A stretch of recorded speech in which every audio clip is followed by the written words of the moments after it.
The bond between siblings is special. They're like built-in best friends. They're for the good, the bad, and everything in between. But when someone loses a brother or sister, that kind of grief can be overlooked. Many people focus on the parents and sometimes forget that siblings are grieving too.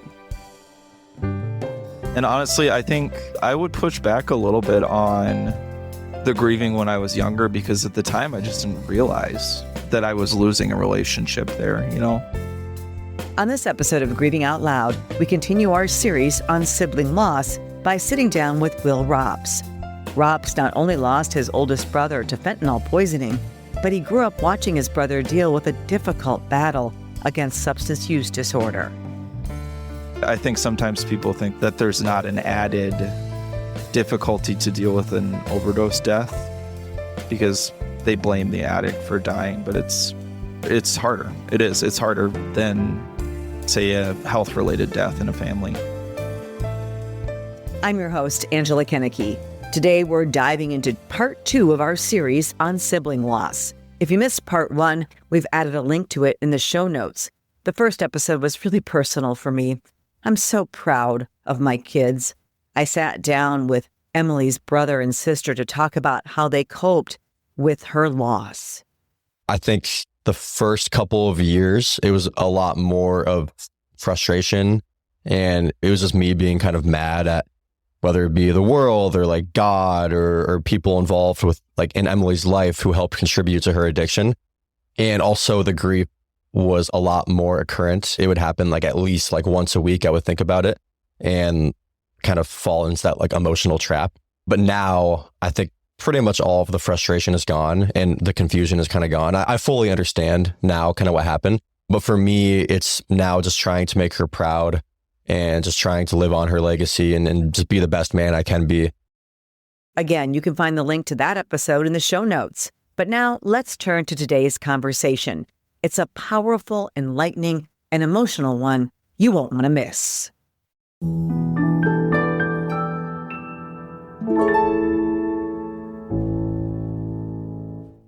Well, Will, welcome to the podcast, Grieving Out Loud. It is a pleasure to meet you. I know your mom, and I think so highly of her.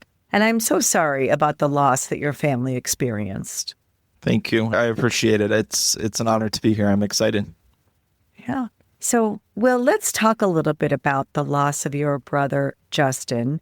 Can you tell me a little bit more about Justin and your relationship as a sibling with him and kind of what was going on with him and your family at the time?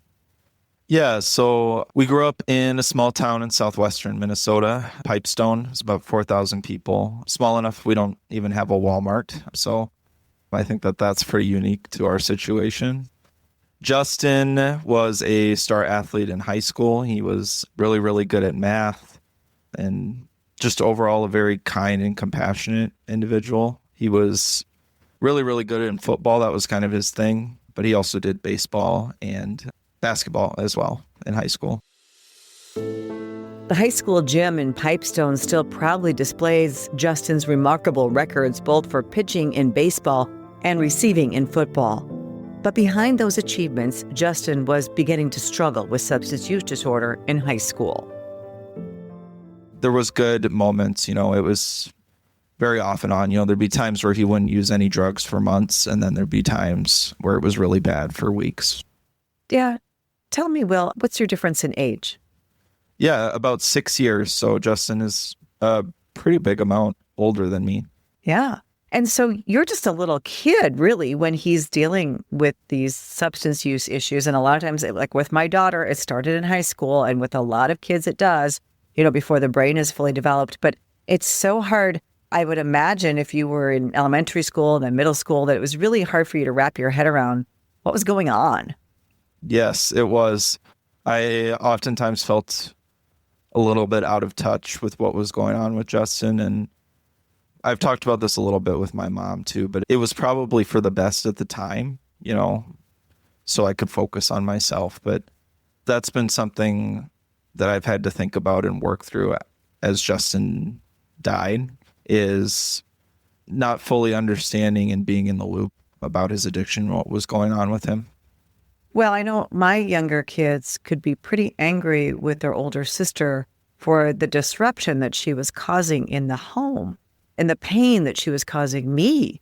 And so that was really hard for them to witness. And I imagine you saw some things or heard some things, or your parents probably tried to protect you, those kinds of things. But when you live in the house, you know what's going. I mean, you know something isn't right. Yeah, there was some anger for sure. I think I found myself sometimes blaming him for stuff that wasn't really fair in hindsight, but being younger, I didn't know.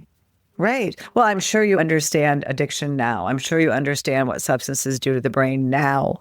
But when you Yes. were, 6 years younger than him, and I'm sure you didn't then, and it probably was sometimes erratic and difficult to understand. It was. Yep, absolutely. And how did it affect your relationship with your brother? That is a great question. That's another thing that I've really struggled with too after Justin's death is regret for not being closer with him and regret for not bonding with him more than I did. And I think part of that stems from his addiction issues in high school. It was hard for me. And I think I did, like you said, hold a lot of anger towards him for the ways he treated my mom and how it affected our family and how it impacted me too. And I held on to that for a long, long time. Well, my kids felt exactly the same way. I just don't think there's another way for a younger sibling to feel, right?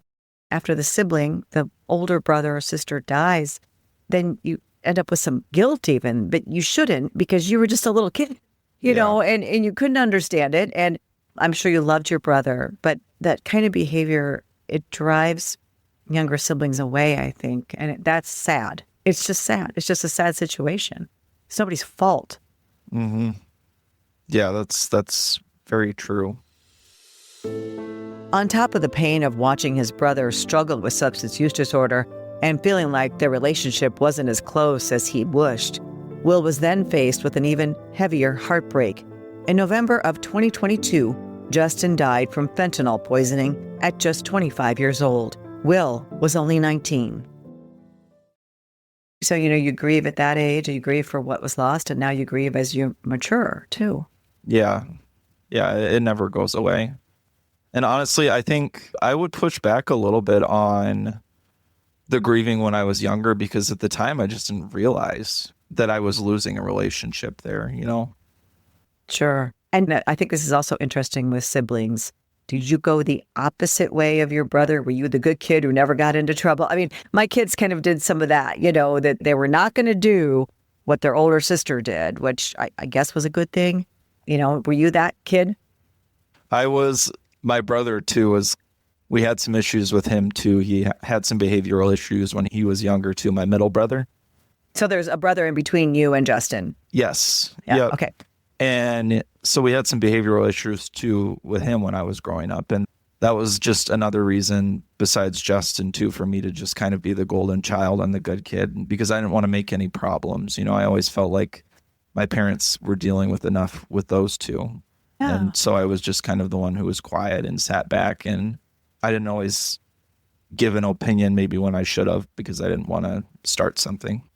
And that's a lot of pressure too, right? So that's you put a lot of pressure on yourself. Yeah. To be the one that never caused any problems and can't cause any more problems, right? It is, yeah. And I still hold some of that. I don't know if trauma is the right word. Maybe trauma is the right word.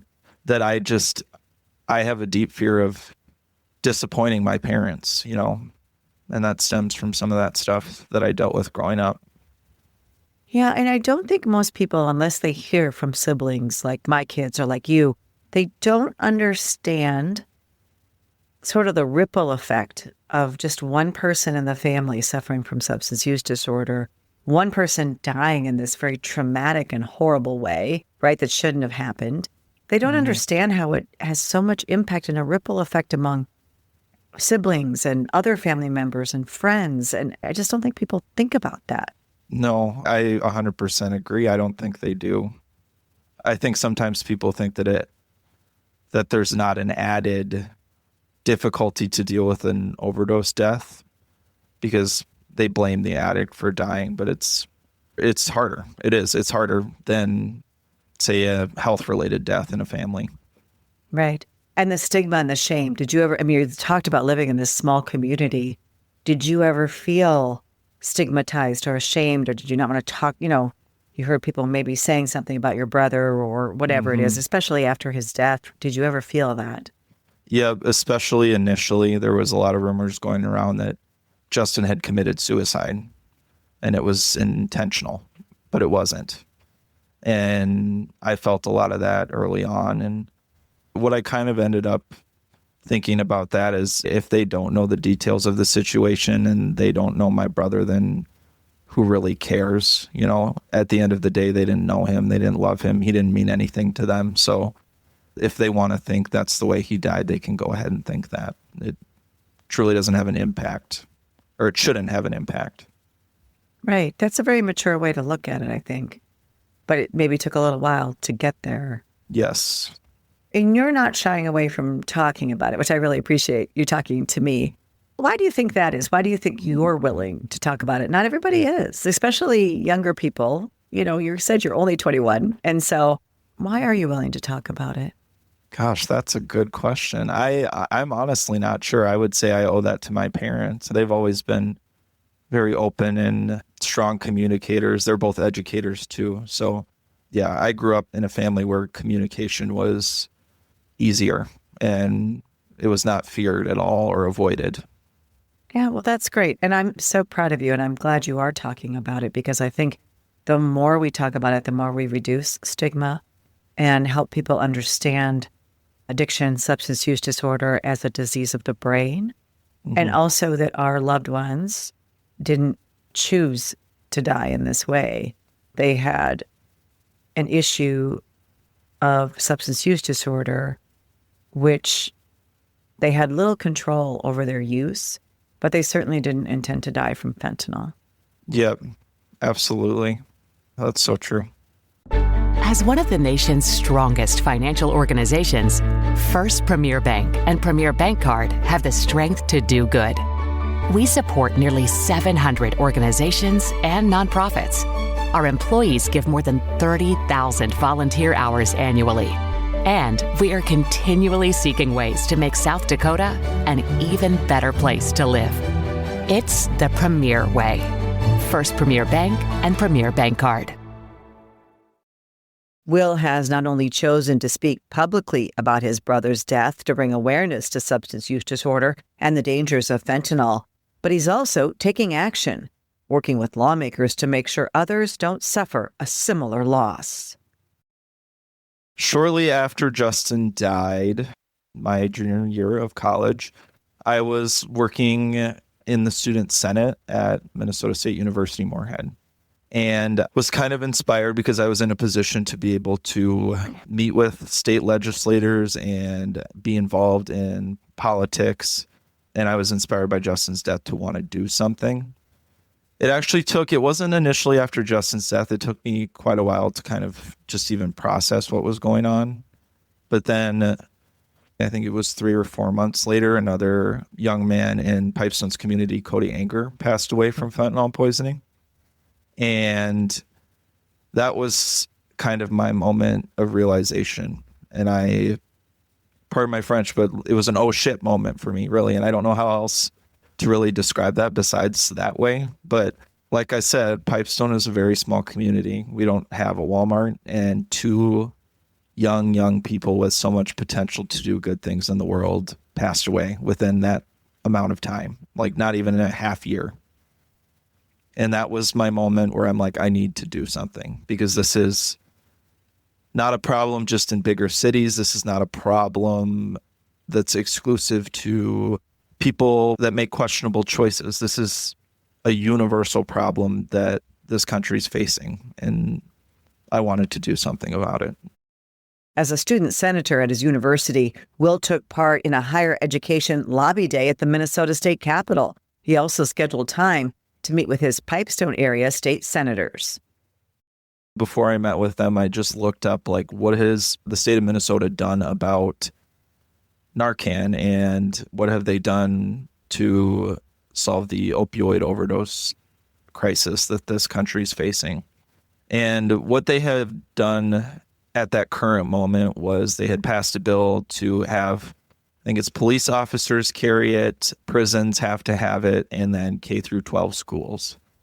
And notably, obviously, I was in college at the time and working in student senate and higher education politics, and they didn't have any requirements for universities. And that, to me, was a giant oversight. It still is to me a huge oversight.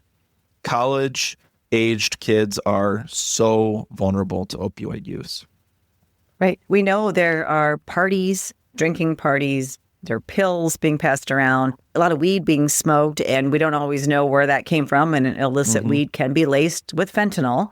We know it's happened. So yes, college kids haven't necessarily gotten the education needed. Maybe younger kids are starting to get more education now that we're, so deep into this fentanyl opioid crisis. Yes, I think they are. Right. But college kids, probably among the most vulnerable. Yes, 100%. I agree. It's a time where you're experimenting and trying new things. It's a new environment that leaves college kids vulnerable. And the mental health of college students is not always the best either, which can lead to substance use. So yeah, all of these things combined. So you see this huge gap, and what did you decide to do? I saw that flaw in the system, and I went to talk to our legislators. Before that, though, what I did try and do was talk to the university, Moorhead. And I met with one of the people that works in public safety at Moorhead, and there was a ton of pushback. Really? A ton. Like what? Tell me what was done. There's a lot of false information. But so you were just saying, hey, let's get this on campus. And they're like, no. So how did you want it on campus? Tell me a little bit about where you thought it should be. Yep. So I suggested with public safety officers to carry it because they didn't have it. And that got shot down pretty quickly. I was working with a local university in my community who public safety officers do carry it. However, I had some students at the university ask me to help them get it on campus so that residence assistants, RAs, would have it. And so it would be by defibrillators in buildings, which I thought was a great idea. But the university squashed that right away. They said, no way. It's enough that our public safety officers carry it. They can get anywhere on campus quickly. And I just thought that's probably not enough. And why not have it? It's just a safety tool. Exactly. Just like a defibrillator. Yeah. Why not have it is so true. That's exactly the question we should be asking ourselves. It's not going to encourage people to use opioids more, certainly. It's like a condom, Taking away condoms is not going to stop people from having sex. Right. And it's the same idea with Narcan. Right. It doesn't encourage use. In fact, most people who carry it's usually somebody who's concerned about someone, have a loved one or a friend that, they're worried about, and that's usually who's carrying it. But just having it available as a safety tool in public spaces is just, who can argue with that? Exactly. There's zero harm. Although the university didn't support Will's proposal, state lawmakers welcomed it. They introduced a bill that would require all public universities in Minnesota to stock naloxone in residential buildings. In addition to meeting with legislators, Will also testified in support of the bill. Testifying was really good. It was super nerve-wracking. When you picture testifying at a state capitol, it is quite literally exactly how you'd picture it. It's like the fancy wooden desks and like the microphone that sticks out of it and like the fancy leather chairs and all that. But the testifying went really well. It was difficult for me to be vulnerable in that huge amount of people, but I practiced it and I was passionate about it, so I didn't really have a huge problem doing it. Did they ask you about your brother? Did you talk about Justin? Yes, I did. And what did you say? What did you want them to know? I wanted them to know, I kind of talked about this a little bit earlier, but that this problem is not exclusive to any certain class. It's not exclusive to specifically bad people. There is such good people with really, really big hearts that struggle with addiction. And Justin was a prime example of that. And that was the message that I wanted to communicate. He worked in an alternative school. So kids that are really, really having a hard time, he worked as a paraprofessional helping those kids. And he just overall, in general, his personality was full of compassion. He treated everybody with kindness. One of the least judging people I've ever known. I feel like I could probably tell him anything and he wouldn't care. Those sound like similar qualities to what Emily had and so many of these kids who are susceptible to substance use disorder. It's almost as if they have such big hearts and are so kind and caring and compassionate, have so much empathy. It's almost as if the world is too harsh for them, I sometimes think. And I think that that can lead to the use of substances because it's difficult. Things that you and I may not be as impacted by really affect them. That's interesting. Yeah, I found that to be a common thread throughout so many people I've talked to. And so you told your story. Obviously, you did it well because the bill received support, correct? Yep. So currently, support-wise, things are looking really good. We've gotten bipartisan support. The authors and co-authors of the bills are bipartisan. Things are looking really good. Yeah. Well, when you have bipartisan support in today's world, you know you're doing something right. Yeah, no kidding. Yeah. The bill is currently moving through legislative committees, with Will playing an active role, testifying via Zoom and submitting written testimony. Both of the committees that I testified on Zoom and in person with, there was no pushback. Everybody supported it, no nays. Awesome. That's awesome work. Because I was just working on some legislation on naloxone in our state to have it be easier to distribute because there were some antiquated laws for when it was still a prescription. And you had to jump through a lot of hoops in order to give it out. And so we had overwhelming support, passed through committees unanimously. I think there were 4 votes against it in the House, and it was a due pass in the Senate. So it's on its way to the governor's desk. And it just is common sense, right? It just makes sense. So when you have somebody spreading misinformation about naloxone, it can't hurt you if you don't need it. It doesn't make you addicted to anything. It actually is an opioid antagonist. So it stops the receptors in the body from getting the opioid effect. It's just a no-brainer to anybody who knows anything about it. And I just really applaud you for putting yourself out there and being vulnerable and putting your story about your brother. And I know it can be hard to talk about, but doing that for the greater good, because you're really not doing this for yourself. No. Yeah. I've always felt the need to want to contribute to the greater good. And that's reflected in the fact that I'm a teacher, I suppose. But yeah. Well, that's fantastic. And you mentioned you're a teacher now. So you graduated from college, and like your parents and even Justin, he worked in education too, right? So you're working with special ed kids in middle school. And I think that's really awesome. Yeah. It's in my blood, I do. We have a huge family history in education. So. Right. But especially to work with special ed students. I mean, it takes I think a really patient person to be able to do that. Mm-hmm. Thanks. Are you ready to protect the next generation from the dangers of substance use? Emily's Hope has created a comprehensive K-12 substance use prevention curriculum designed to educate, empower, and equip students with the tools they need to make healthy choices. Our age-appropriate lessons start in kindergarten and build through high school, using science, real stories, and interactive learning to help kids understand their bodies, brains, and risk of drug use. We're already reaching thousands of students across multiple states, and we're just getting started. Visit emilyshopeedu.org to learn more and share our curriculum with your school administrators and counselors. At Emily's Hope, we believe prevention begins with education. Let's work together to keep our kids safe.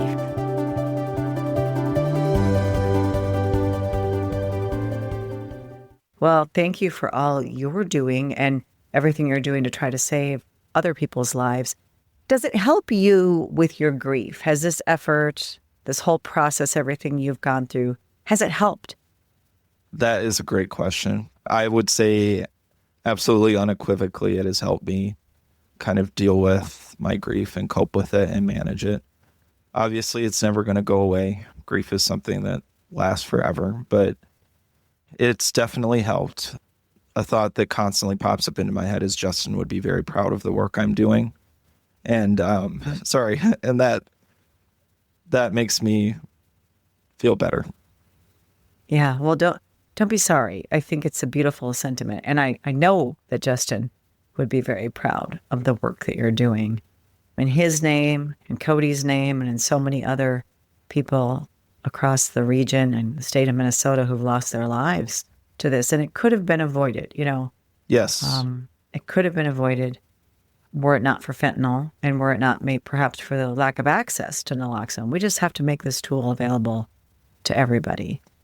The fact that it's not already been implemented is a testament to how strong the stigma is surrounding opioids and Narcan even. It's bad. It is bad. And it's just crazy to me how strong the stigma can be. Right. I had an official ask me about Narcan parties. And I'm like, what are you talking about? Well, I heard that there's these parties where people are using and they have all this Narcan. And so then they can just use drugs because they have all this Narcan. And so it's promoting drug use. I'm like, I don't think that's what's going on. I mean, if it has happened, I don't know. But I just think, yeah, that stigma is strong. I always say we just want to keep people alive until we can get them help. And nobody argues with that. You know, when I say that, oh, no, we just rather have people die. They should just die. You know, no. Someone suffering from substance use disorder, it is a disease of the brain. And do you think now that you have a better understanding of what substance use disorder is and what was going on in your brother's brain, does that give you a little bit of peace, that understanding? It does, yeah. Because at the time of his death and leading up to it, I'm sure he was going through a really, really hard time mentally, you know, and trying to fight those demons inside of him. And it does help knowing that, you know, it's not like he just rolled over and gave in to those drugs. You know, he was trying to do good. And it's not about willpower, right? I mean, it's just like we're understanding so much more about addiction in the human brain. It's not about willpower. And he probably didn't get the right kind of treatment. I don't know if he'd been prescribed medically assisted treatment or not, but people who don't get that are more likely to die. And so we're learning so much more about the brain, and so much more than we were even a few years ago when Justin died. I know it hasn't been that long. But I'm so proud of you, Will, for all that you've done and putting yourself out there, putting your story out there to help others and to make real change. That's huge. And who knows how many lives will be saved when this law is passed, and we're going to be positive that it's going to be passed. Mm-hmm. Yeah, and with the help of Students United, too, we did some research on campuses and how opioid use is happening in Minnesota State universities, and there has been 2 overdose deaths in Mankato pretty recently within the past couple years or so. So it's needed now. Right. And you say 2, and it doesn't sound, 2 overdose deaths, but those are 2 young people who we've lost on a college campus, and, you know, how their families were impacted, how their siblings, how their friends, how the entire community. I mean, you just multiply that by so many people impacted by just even one death from this cause. Yeah. And it's the number 1 killer of young people, and this has to end. It does. And the only way we're going to end it is by decreasing stigma and decreasing demand. And I do have enormous hope, too. I think there's been so much movement and progress just since Justin's death, like you said, in the past 3-4 years.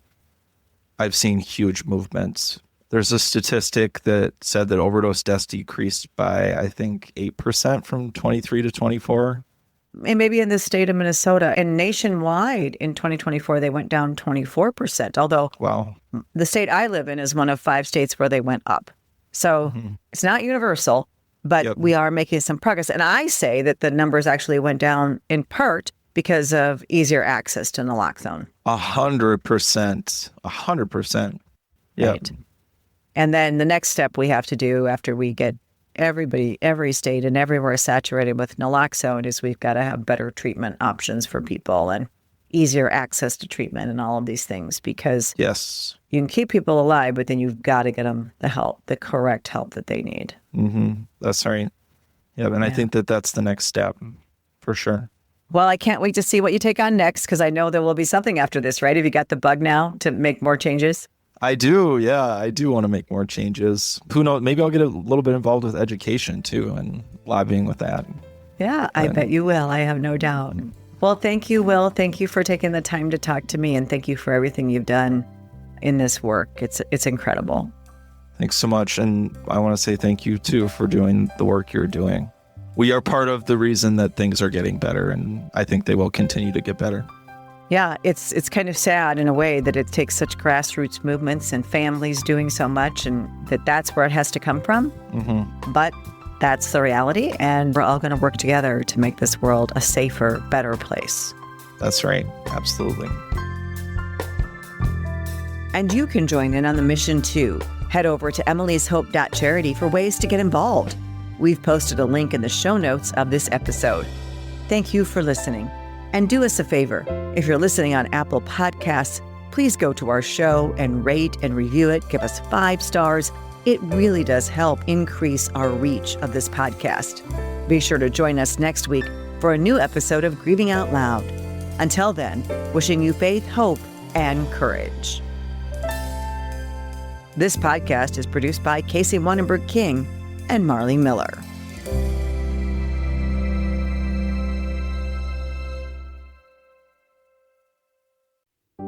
Are you ready to protect the next generation from the dangers of substance use? Emily's Hope has created a comprehensive K-12 substance use prevention curriculum designed to educate, empower, and equip students with the tools they need to make healthy choices. Our age-appropriate lessons start in kindergarten and build through high school, using science, real stories, and interactive learning to help kids understand their bodies, brains, and risk of drug use. We're already reaching thousands of students across multiple states, and we're just getting started. Visit emilyshopeedu.org to learn more and share our curriculum with your school administrators and counselors.